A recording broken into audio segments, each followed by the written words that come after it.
ఇక్కడ ప్రధానంగా 6 నెలల్లో కాంగ్రెస్ ప్రభుత్వం కూలిపోతున్నటువంటి వ్యాఖ్యలు కేటీఆర్ నుంచి అటువైపు నుంచి ఉన్నటువంటి హరీష్ రావు నుంచి వస్తుంటే ఇక్కడ మాత్రం కోమటిరెడ్డి వెంకటరెడ్డి 30 మంది మాకు టచ్లో ఉన్నారని. సో ఆ విధంగా దాన్ని ఏ విధంగా చూడొచ్చు అంటారు సార్? ఇప్పుడు 30 మంది మాకు టచ్లో ఉన్నారని వాళ్ళు 6 నెలల్లో ప్రభుత్వాన్ని కూలిపోబోతుందంటూ కొన్ని ఊహాగానాలు వ్యక్తం చేస్తున్నారు. సో నిజంగా వ్యూహాత్మకంగానే లేకపోతే రాజకీయ విమర్శగానే చూడాల్సిన అవసరం ఉందంటారు. ఇప్పుడు టీఆర్ఎస్ వాళ్ళు కాంగ్రెస్ ప్రభుత్వాన్ని 6 నెలల్లో కూలిపోతుందని చెప్పడం చాలా దుర్మార్గం, తప్పు. ఎందుకు నేను ఈ మాట అంటున్నానంటే, ప్రజలు ఒక పార్టీకి 5 సంవత్సరాలు సంపూర్ణంగా మెజారిటీ, అంటే 64+1 సిపిఐ 65 సీట్లు స్పష్టమైన మెజారిటీతోనే వాళ్ళు ఇప్పుడున్న ప్రభుత్వాన్ని గెలిపేయడం జరిగింది.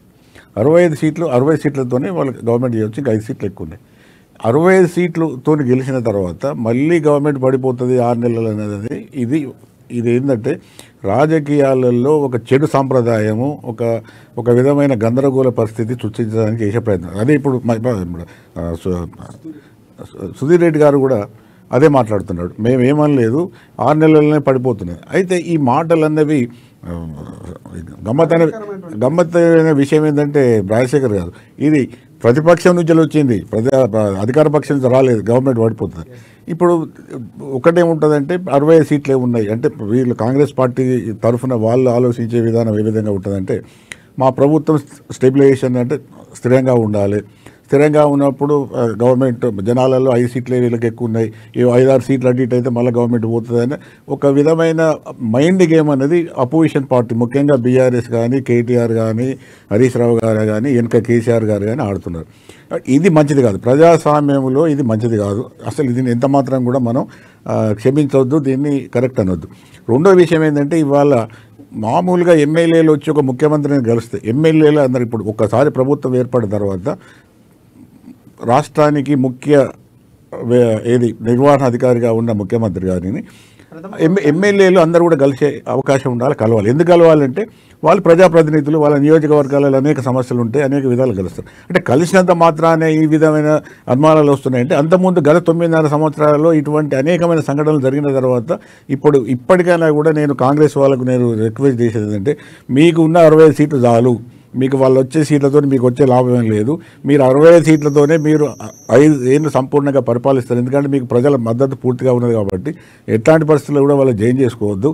జైన్ చేసుకోకపోవడంతో ఏంటంటే ఒక సత్సంప్రదాయం ఏంటంటే, మనకు చాలు ఉన్నాయి 65 సీట్లు అయ్యా, 75, 85 అన్నది అది నెంబర్ గేమే, కానీ దాంతో వచ్చేది కూడా ఏం లేదు. అధికారం ఉన్నది కాబట్టి అధికారంలో మనం ప్రజలకు ఏమి ఇచ్చిన హామీలు ఏమిటి, ప్రజలకు ఏ విధమైన మంచి పరిపాలన ఇవ్వాలి, ప్రజలను ఏ విధంగా మనం అభివృద్ధి పదం వైపు ఆ వైపే చూడాలి ముఖ్యమంత్రి గారు కానీ, కాంగ్రెస్ పార్టీ కానీ. ఈ డిఫెక్షన్స్ అంటే ప్రోత్సహించడం చేయొద్దు. ఒకవేళ వీళ్ళు బీఆర్ఎస్ పార్టీ శృతిమించి అన్ని హద్దులు దాటి ఏదన్నా విషయం చేస్తే మాత్రం అప్పుడు వాళ్ళ మీద తీవ్రమైన చర్య తీసుకోవాల్సి ఉంటుంది. ఇంకోటి ఇక్కడ అంటే, ఒకవేళ వాళ్ళే సొంతంగా వచ్చి పార్టీలో చేరడానికి ఒకవేళ విన్నవించుకొని కాంగ్రెస్ పార్టీని కానీ ఒకవేళ సంప్రదిస్తే కనుక అప్పుడు ఎలాంటి నిర్ణయం తీసుకునే అవకాశాలు ఉంటాయి? అది కూడా తప్పు. ఎందుకంటే వాళ్ళు ఒక పార్టీ మ్యాండేట్కు, ఒక పార్టీ సిద్ధాంతానికి కట్టుబడి పోటీ చేసి గెలిచారు. వాళ్ళు మళ్ళీ మేము వచ్చి జైన్ అవుతామంటే ఏంటి అంటే, ఇది అధికారం కోసమే. అంటే ఇప్పుడు అదే అధికార లాలూచే ఎమ్మెల్యేల చుట్టూ తిరుగుతున్నది, ప్రతి రాజకీయ నాయకుని చుట్టూ కూడా అధికారం లాలూచే తిరుగుతున్నది. కాబట్టి ఈ అధికార లాలూచి, అధికార దాహం అనేది మంచిది కాదు. మీరు ఎమ్మెల్యేలు గెలిచినప్పుడు ప్రజలకు సేవ చేస్తామని చెప్పారు. అది అధికార పార్టీలు ఉంటుంది, ప్రతిపక్ష పార్టీలు ఉంటుంది. అధికార పార్టీలు ఉంటే ఏమి స్పెషలైజేషన్ ఏమవుతుంది, దేనికి పోతున్నారు మీరు అంటే, అధికార పార్టీలో ఉండడం వల్ల మీకు అనేకమైన వ్యక్తిగత లాభాలు ఉంటాయి, వ్యక్తిగత ప్రయోజనాలు ఉంటాయి. కాబట్టి మీరు అధికార పార్టీది కూరుకుతున్నారు. ఎమ్మెల్యేలు నేను ఏదో కలిసి ఎమ్మెల్యేలు ఉంటారో వాళ్ళని కూడా తప్పుపడుతున్నా. అటువంటి విషయాల దగ్గర పోవద్దు. మీరు మీ పార్టీ వైపే ఉండాలి, పార్టీతో కొట్లాడండి. 5 సంవత్సరాలు మీరు పోరాటం చేయాలి ప్రజల వైపు నుంచి ఉండి. ఈ కాంగ్రెస్ పార్టీ సరిగ్గా చేస్తలేదు, వీళ్ళు ఇచ్చిన ఏది హామీలు అయితే అమలు చేస్తలేరు, వీళ్ళు పరిపాలన సక్రమంగా లేదు, కొట్లాడి మళ్ళీ 5 సంవత్సరాలు ఎలక్షన్స్ వస్తే గెలవండి, గెలిచి మళ్ళీ అధికారం రండి. కానీ ఇప్పుడు 2 నెలలు కూడా కాలేదు, అంత మొహం అయిపోయిందా? గెలవడం ఒకటే కాదు, ప్రజలు మిమ్మల్ని గెలిపించిన ఆ పార్టీ తరఫున ప్రజలకు ఏం చెప్తారు మీరు? ఒకటే చెప్తారు, ఏం దొంగ సమాధానం ఏంటంటే, మేము అధికార పార్టీలో ఉంటే బాగా సేవ చేస్తాం. తప్పు. అధికార పార్టీల కన్నా కూడా నేను యూనివర్సిటీ ప్రొఫెసర్గా చాలా ఏళ్ళు నేను ఈ రాజకీయాలు చూసిన, ప్రతిపక్షంలో ఉన్న నాయకులకి చాలా పనులు అయ్యేది గవర్నమెంట్లో. ఇప్పుడు మా దగ్గర వరంగల్ అది సిపిఎం పార్టీ ఓంకార్ ఉండే, ఓంకార్ గారు అసెంబ్లీలో వేసి మాట్లాడి మళ్ళీ సెక్రటరియట్కి పోతే ఆయనకైనా పనులు అధికార ఎమ్మెల్యేలకు మంత్రులు కూడా కాకపోయేది.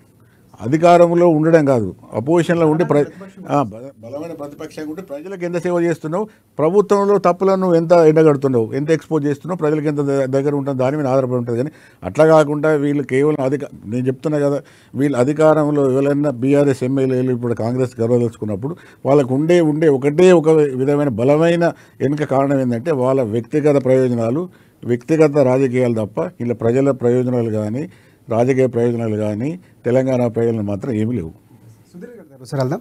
ఎస్ సార్, సుధీర్ గారు చెప్పండి. ప్రధానంగా ఇంకొకటి విషయం అంటున్నాం, ఒకవేళ బీఆర్ఎస్ పార్టీ నుంచి కాంగ్రెస్ పార్టీకి కంటిన్యూ ఇంకా మనం మాట్లాడుతున్నాం. ఈ సంప్రదాయం అనేది చాలా వరకు అంటే ఒక పార్టీ గుర్తు మీద గెలుస్తున్నారు, అంటే ప్రజలు నమ్మి ఒక పార్టీకి ఓటేస్తున్నటువంటి పరిస్థితి. అంటే కంప్లీట్గా ఇక్కడ ఒక రణక్షేత్రం జరుగుతున్నప్పుడు ఒక పార్టీకి ఒక గుర్తుకి అభ్యర్థులు బట్టి ఓట్లు వేస్తున్నారు. సో వీళ్ళు మారిపోవడం అనేది ప్రజల్లో ఎలాంటి గందరగోళం సృష్టించే అవకాశం కనిపిస్తుంది రాబోయే ఇలాంటి సంప్రదాయం కొనసాగితే కనుక? ఏమవుతుందంటే ఒకసారి ఎమ్మెల్యేలు గెలిచిన తర్వాత మళ్ళీ వీళ్ళు ఇప్పుడు ఉదాహరణకు అనుకుందాం, ఈ 4 ఎమ్మెల్యేలు ఎవరైతున్నారో ఇప్పుడు నిన్న సీఎం గారిని కలిసి 4 ఎమ్మెల్యేలు వాళ్ళు ఏం చెప్తున్నారు, మేము మా ప్రోటోకాల్ కోసము తర్వాత మిగతా మా నియోజకవర్గాలలో ఉన్న సమస్యల కోసం మేము కలిసినాం, అంతవరకు బాగానే ఉంటుంది, దానిలో ఎవరు కూడా తప్పుపడాల్సిన అవసరం లేదు.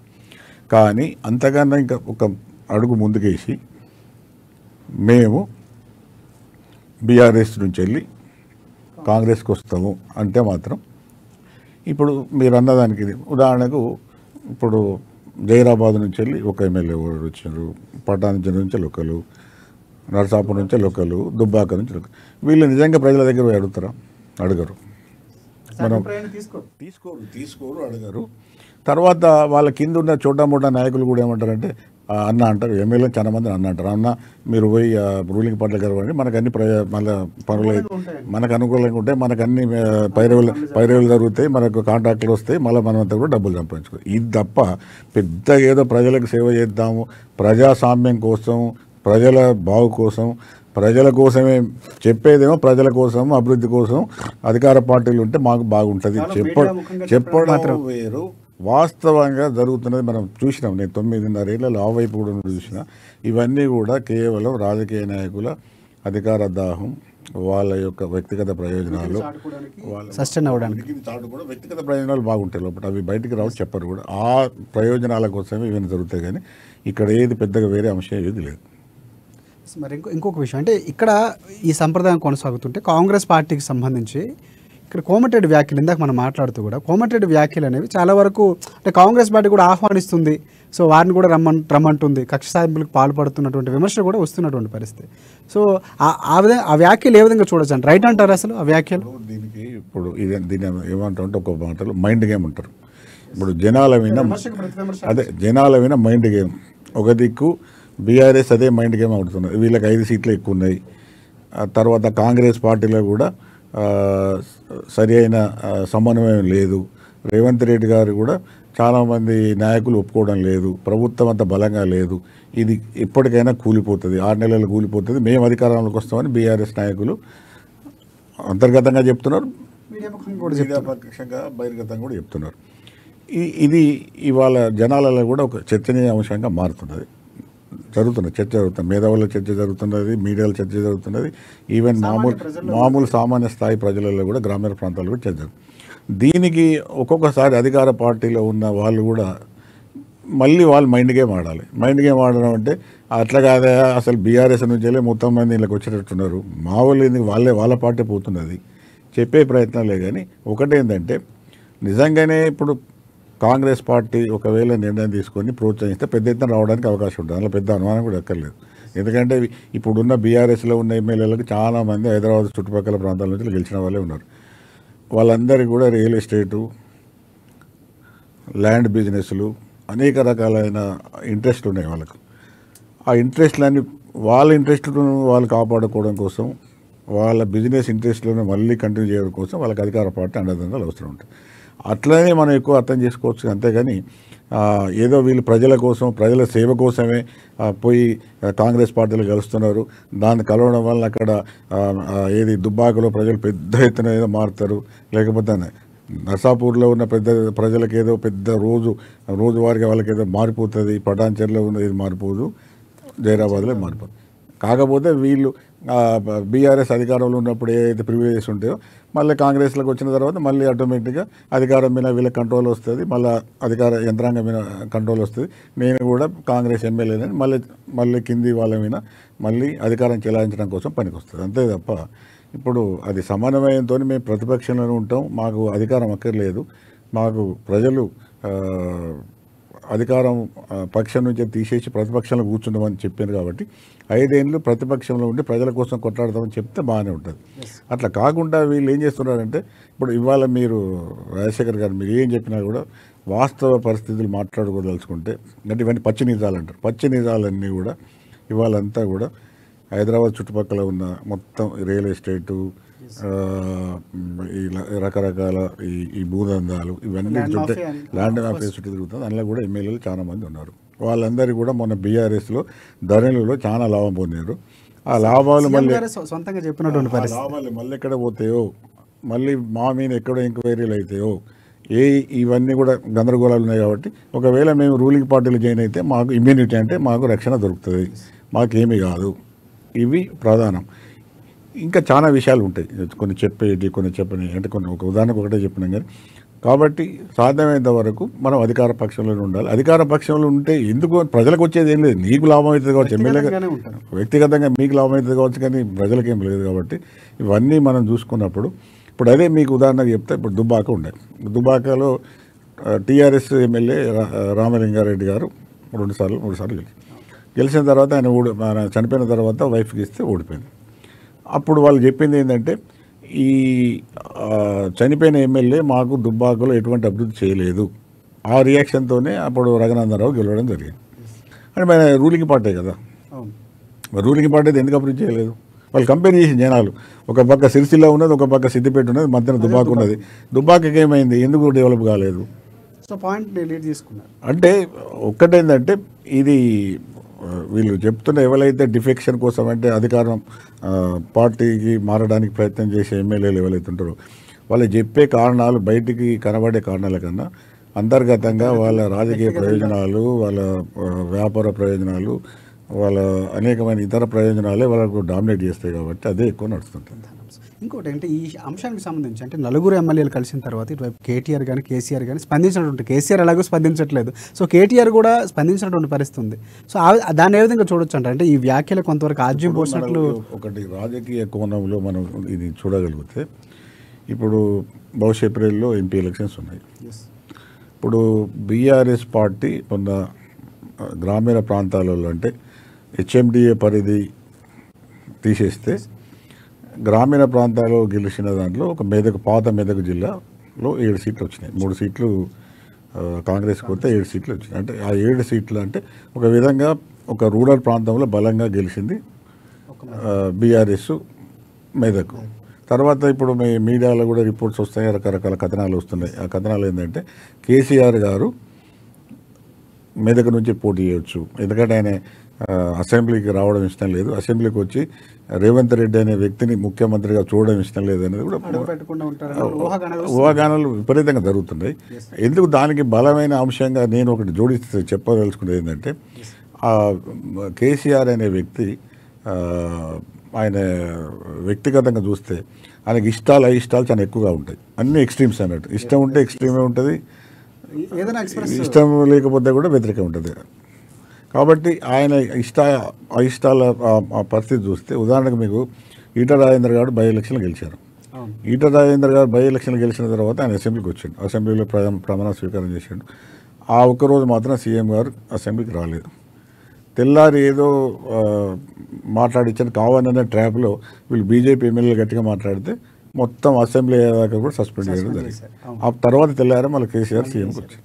అంటే అంత ఇష్టాలు అంటే లైక్స్ డిస్లైక్స్ అంటారు ఇంగ్లీష్లో. ఇష్టాలు అనే వ్యక్తి ఆయన బాగా వ్యతిరేకించే వ్యక్తి ముఖ్యమంత్రి తన అంతకుముందు కూర్చున్న సీట్లో కూర్చున్నా కాబట్టి ఆ సీట్లో కూర్చున్నకపోయారు.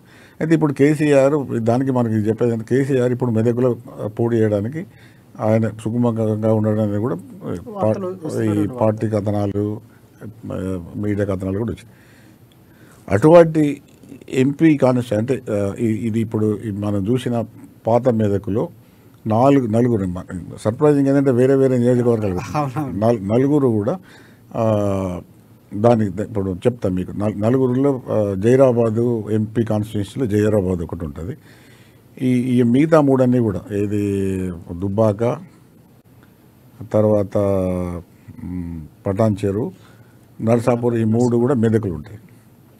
మరి వీళ్ళు కలవడంలో మనం చాలామంది అనుమానపడేది ఏంటంటే రేపు ఏప్రిల్లో ఎలక్షన్స్ ఉన్నాయి. ఎలక్షన్స్ ముందు రేవంత్ రెడ్డి గారు రెసిడెన్సీకి పోయి సౌకర్యాన్ని పోయి కలిసి వాళ్ళ అవసరం లేదు. ఆయన ఏదో సెక్రటరియట్లో ఉన్నాడు, మేము అఫీషియల్ పని మీద పోయినామని, లేకపోతే ఏదో రివ్యూ మీద పోయినామంటే వేరు. వీళ్ళు నలుగురు ఎమ్మెల్యేలు పోయి కలిసిందంటే ఏదో దీని వెనుక మతలబు ఉన్నది అన్నది వాళ్ళ మీడియాలో కానీ మేధావులలో కానీ లేకపోతే మీ టీవీ ఛానల్లో పెద్ద ఎత్తున చర్చ జరుగుతుంది. కాబట్టి ఈ కలవడం అనేది ఒక కొద్దిగా సందర్భం అనుకోవచ్చు, లేకపోతే బీఆర్ఎస్ పార్టీ ఉన్న స్ట్రాటజీ రూపంలో నలుగురు ఎమ్మెల్యేలు పంపించింది నివాసానికి. స్ట్రాటజీ ఏం లేదు, అంటే ప్రజల్లో ఒక గందరగోళం సృష్టించే అవకాశం. దాంతో వీళ్ళ వీక్నెస్ తెలుస్తుంది కదా. ఇప్పుడు 6 నెలలు మీ ప్రభుత్వం పడిపోతుందని చెప్తుంటే అసలు మీ ఎమ్మెల్యేలు పోయి సీఎం గారిని కలిసినంటే రెండింటి కలవదు కదా. అది ఒక విధంగా ఇవాళ నలుగురు ఎమ్మెల్యేలు కలవడం అన్నది అది కూడా ఇప్పుడు ఒక క్వశ్చన్ మార్క్ ఏమొస్తున్నదంటే వీళ్ళు కలిసేటప్పుడు కనీసం కేటీఆర్ గారితో కానీ కేసీఆర్ గారితో కానీ ఏమన్నా సంప్రదించరా, కనీసం వాళ్ళకి ఇన్ఫర్మేషన్ ఉన్నదా, కానీ సంప్రదించకుండా మీరు పోతానామన్నా కనీసం ఇన్ఫర్మేషన్ అని ఉన్నదా, ఇప్పుడు లేదు. ఇన్ఫర్మేషన్ లేకుండా పోయారు.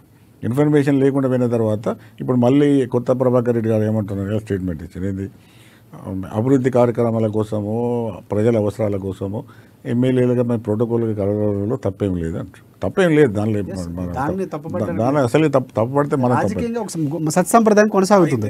ఇప్పుడు కలిసిన సందర్భము, టైము, ప్లేస్ కూడా సెక్రటరీ అయితే పెద్ద అధికారం అది ఇవన్నీ చూస్తే కలవడం అనేది ఇప్పటి వరకు కూడా అటు బీఆర్ఎస్ అధినాయకత్వం కానీ ఎమ్మెల్యేలు కానీ మేము వాళ్ళ అంటే వాళ్ళకి ఇన్ఫర్మేషన్ ఇచ్చే పోయి కలుస్తున్నాము అని చెప్పలేదు. ఇంతవరకు బయటికి రాలేదంటే మనం కొంత సంథింగ్ ఈజ్ ఫిషీ అంటారు. అంటే కొంచెం కాలాయ అంటాం కదా, మనం ఉర్దూలు అంటారు హైదరాబాద్ మొత్తం దాల్ కాలాయ అంటారు. అంటే ఇది వ్యవస్థ సరిగ్గా లేదు, ఏదో జరుగుతున్నది అనేది ఒక ఇంప్రెషన్ అయితే పోతున్నది. ఇంకోటి అంటే మనం మాట్లాడుతూ మీరు ఇందాక చెప్తున్నారు అంటే ఇక్కడ ఎమ్మెల్యేలకు కానీ లేకపోతే వీళ్ళకి కానీ ప్రోటోకాల్ మాత్రమే వెళ్తున్నామని మనం ముందు నుంచి మాట్లాడుతున్నాం. వెనకతల స్ట్రాటజీ ఉంటూ ఉండొచ్చు. కానీ కాంగ్రెస్ పార్టీ నుంచి కూడా పూర్తి స్థాయిలో ఇక్కడ కోమటిరెడ్డి వెంకటరెడ్డి ఆ వ్యాఖ్యలు తిప్పుకొడుతూ ఎక్కడ చేయకుండా మేము కూడా ఆహ్వానిస్తామని చెప్పడం, ఆ సాంప్రదాయం అనేది ఒక రకంగా కేవలం ఇందాక మీరు మాట్లాడినట్టు కోమటిరెడ్డి వెంకటరెడ్డి గారు ఏదో ఒక సందర్భంలో ఆయన మాట అన్నట్టు అంటే ఇప్పుడు ఈవెన్ రేవంత్ రెడ్డి గారు కూడా లండన్ నుంచి అవసరమైతే మేము బీఆర్ఎస్ పార్టీని పెద్ద ఎత్తున గొయ్యి తీసి దానిలో ముందు పెడతామని కూడా ఇవన్నీ రాజకీయంగా చేసే స్టేట్మెంట్స్, విమర్శలు. ఇప్పుడు వాళ్ళు ఒక స్టేట్మెంట్ ఇప్పుడు చాలా మటుకు మనం మీడియా కానీ లేకపోతే అలాంటి పరిస్థితులు ఉండే అవకాశం ఉందంటారు. నిజంగా 30 మంది ఒక్కసారిగా వచ్చి కాంగ్రెస్ పార్టీలో చేరే అవకాశాలు ఉన్నాయి ఇప్పుడున్న పరిస్థితుల్లో చూసుకుంటే. అంటే నాకు కానీ మనకు చాలా మంది తెలిసిన మట్టుకు ఏంటంటే ఒకవేళ కాంగ్రెస్ పార్టీ విల్లింగ్ ఉంటే చాలామంది జాయిన్ కావడానికి సిద్ధంగా ఉన్నారు, అందులో అనుమానం లేదు. కానీ ఇప్పటివరకు నాకు తెలిసిన మట్టుకైతే కాంగ్రెస్ పార్టీ ఒక దాన్ని ఏమంటాం మనం ఒక స్టాండ్ నిర్ణయం కానీ ఒక వైఖరి కానీ తీసుకోలేదు. ఎటువంటి పరిస్థితి లేదు. ఇప్పుడు కోమటిరెడ్డి వెంకటరెడ్డి గారు వీళ్ళు ఇట్లా అంటారు కాబట్టి మీరు 6 నెలలు కాదు మేము 14 ముక్కలు చేస్తే అది సీరియస్ కాదు. అది కాంగ్రెస్ యొక్క అధికార పార్టీ వైఖరి కాదు, లేదా ప్రభుత్వ వైఖరి కాదు. ఒక మంత్రిగా ఆయన అనవచ్చు, సరే మంత్రిగా అన్నట్టు అనవచ్చు, కానీ అది దాన్ని వ్యక్తిగతంగా కూడా అనుకోవచ్చు. ఆయన పెద్దగా సీరియస్ కూడా దాన్ని అనలేదు. ఆయన అడిగితే కూడా వాళ్ళు అంటారు కానీ నేను కూడా అని అది కూడా అనే అవకాశం ఉంటుంది. కాబట్టి అది దానికన్నా ఎక్కువ మనం రాజకీయాల అన్ని వైపులను చూస్తే ఇలా నలుగురు ఎమ్మెల్యేలు ఇంతవరకు నాకు తెలిసిన వాటికైతే ఈ 1.5 month నాకు వస్తుంది ఇప్పుడు ఆయన ముఖ్యమంత్రి. ఇది నలుగురు ఎమ్మెల్యేలు ఇప్పుడు ఇంతవరకు కలిసి అనుకుంటాను నేను.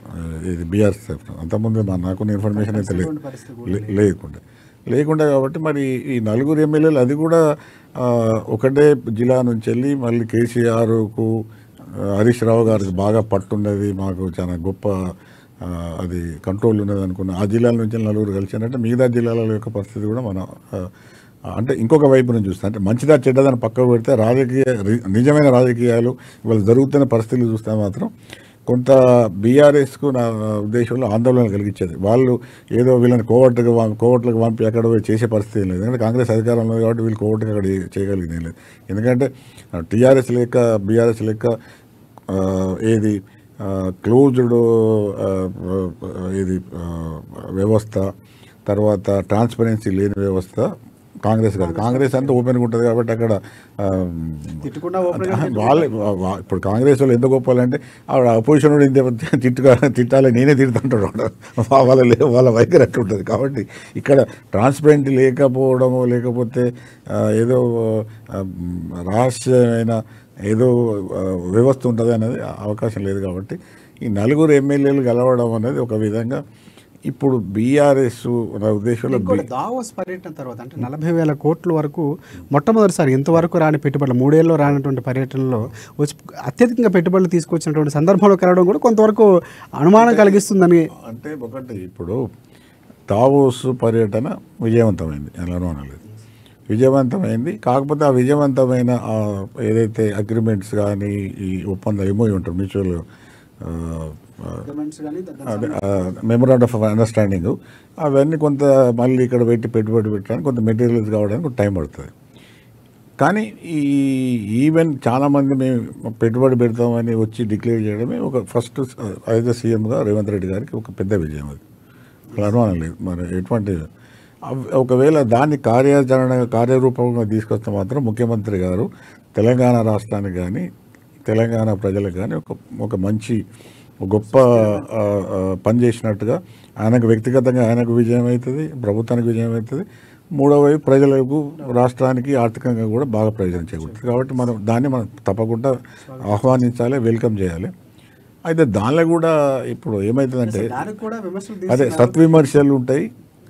ఆ సద్విమర్శ కాకుండా వేరే విమర్శలు వచ్చినాయి. కేటీఆర్ గారు మాట్లాడారు, ఆయన దావోస్లో సీఎం గారికి ఇంగ్లీష్ రాదు, ఆయన ఏం మాట్లాడతాడు అంటే ఒకటి రాజేష్ గారు నాకు తెలిసిన మటుకు రేవంత్ రెడ్డి గారికి కూడా ఇంగ్లీష్ వస్తుంది, మాట్లాడతాడు, ఆయన కూడా అర్థం చేసుకుంటాడు, మాట్లాడతాడు. ఆయన తెలుసో తెలియదు. రేవంత్ రెడ్డి గారి wife Saint on school student, she speaks very good English. KTR కన్నా కూడా బాగా మాట్లాడుతుంది. వాళ్ళ పాప కూడా బాగానే మాట్లాడుతుంది. వాళ్ళ ఇంట్లో కూడా అందరు ఇంగ్లీష్ మాట్లాడతారు. ఇంగ్లీష్ ఎవరికి రాదని కాదు, ఏదో మరీ ఏదో ఎక్కడి నుంచో ఆఫ్రికా అండమాన్ నుంచి వచ్చినట్టుగా మాట్లాడితే తప్పు. అది మన పెట్టుబడులు కనిపిస్తున్నాయి. ఆయన మాట్లాడు గతంలో విన్నాం. ఆయన కూడా ఇంగ్లీష్ వస్తుంది. ఈ కెన్ కన్వర్జేషన్ అంటే మాట్లాడతాడు. ఈ కెన్ లీజన్, ఈ కెన్ అండర్స్టాండ్, ఈ కెన్ రీడ్. కాబట్టి అది తప్పు. రెండోది ఇంకోటి ఏంటంటే సరే ఒకవేళ మనం అనుకుందాం మాట వరుసకు కేటీఆర్కి వచ్చినంత ఇంగ్లీషు మన రేవంత్ రెడ్డి గారికి రాలేదు అనుకున్న క్వశ్చన్. ఇప్పుడు సీఎం గారు ఒక్కడు ఊరు కదా, సీఎం గారికి ఒక పెద్ద బృందం ఉంటుంది, ఒక టీం ఉంటుంది. ఆ టీంలో సెక్రటరీస్ ఉంటారు, అడ్వైజర్స్ ఉంటారు, ఇండస్ట్రియలిస్టులు ఉంటారు. తెలంగాణ రాష్ట్రం కోసం రకరకాలుగా ఆలోచించే థింక్ ట్యాంక్ కూడా ఆయనతో ఉంటుంది. అందులో కూడా ఆయన ఉన్నాడు, ఆయన పేరు ఇప్పుడు ఐటీ సెక్రటరీ